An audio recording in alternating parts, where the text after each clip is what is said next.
other channels you've worked at. That dog is so impressive. This is a sad story. This is a very sad story. Get out your tissues this morning because Popeye, it was part of growing up in my house, watching Popeye, the Sailor Man, the original iconic Fleischer Studios cartoons that we all know and love. Well, here, take a look. This is what he used to look like. This is the original Popeye. And now, according to some leaked photos, the new Sony Pictures version of Popeye will look like this, without the iconic anchor tattoo and the smoking pipe. Are they wussifying Popeye? Well, of course there was. Nothing is scarier to a modern liberal than tobacco. If Popeye were driving around giving the morning after pill to fourth graders, that would be totally fine. But smoking a pipe, a symbol of freedom and masculinity and America itself, the reason this country exists, tobacco, that's like, that's outrageous. That's a major. But the thing with Popeye is Popeye was designed for one reason, and why it was so popular is because it had a nice message for children. Just like Barney is I love you and you love me, and Sesame Street teaches you how to count.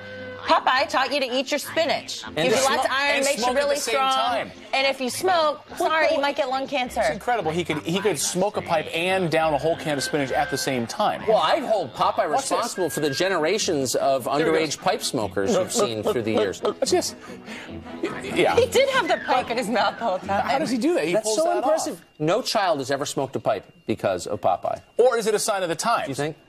I don't know, but maybe cigarettes. I don't think so. Just I watched this as a Camel child. stopped having Joe Camel because it was. I watched Popeye as a child. I never smoked, and I never felt the need to smoke a corncob pipe. Well, I did because of Popeye. But if you think that's bewildering, take a look at this.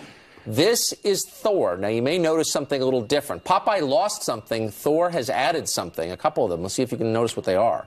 Well, there's Thor on the right, of course, the famous Thor of Asgard. The new bustier Thor on the left, because Thor is now a chick. And it's not Thorella or Thoriella or Thorita or Thora. It's just Thor. So are we worried about gender equality so much and being so politically correct that this is what we're getting? We have to cram a female into every male version of a character. We had this in the 70s, of course. Spider-Woman, we have Spider-Man, we had Spider-Woman.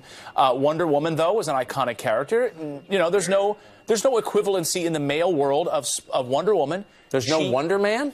Well, there was a Wonder Man, but not really the same thing. She was incredible. She could get you to tell the truth with her magic lasso. There's Linda Carter from the 1970s. She looks great. It reminds me of Katy Perry now, but she's so patriotic. Look, the stars, the stripes, no man the red, white, wants and blue. to wear a halter top. I mean, that's universal. But look what we've done to Wonder Woman doesn't have to either. Look what we've done to Wonder Woman over the years now. I want the iconic, really primary colors of Wonder Woman, but now Gal Gadot in the new Batman and Superman movie that's coming out, they can't even give her own film. They've shoved her into that Batman versus Superman movie and given her like these dark-toned colors. There she is, look.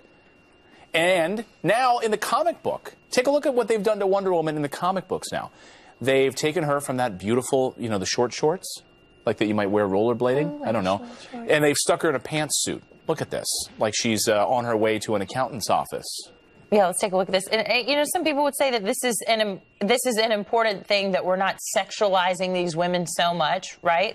She's definitely more covered, and the other one, at least. Come on, Thor is. That's exactly what I was going to say. It's the same for men. I mean, we make sure that they have these perfect figures, actually larger than life, better than anything. That's a good Islamic point, I think you're making. We should cover them. We should cover the women, because otherwise it just incites the men. And I want to see Wonder Woman immodest, in that as we say in Sharia. Is it wrong for me to say I want to see that? I want to see Wonder Woman in the original short shorts and the halter. I want to see her in a burqa and not smoking. I don't think so. I think she looks great. I actually like that outfit better. If you've got the body, flaunt it. That's what I always say. I'm a woman, hear me roar. Let us know your thoughts on it. Friends at FoxNews.com. The less patriotic part. You can find us on Twitter as well, FF Weekend. All right, some other stories making headlines this Sunday morning to tell you about. This is a great story.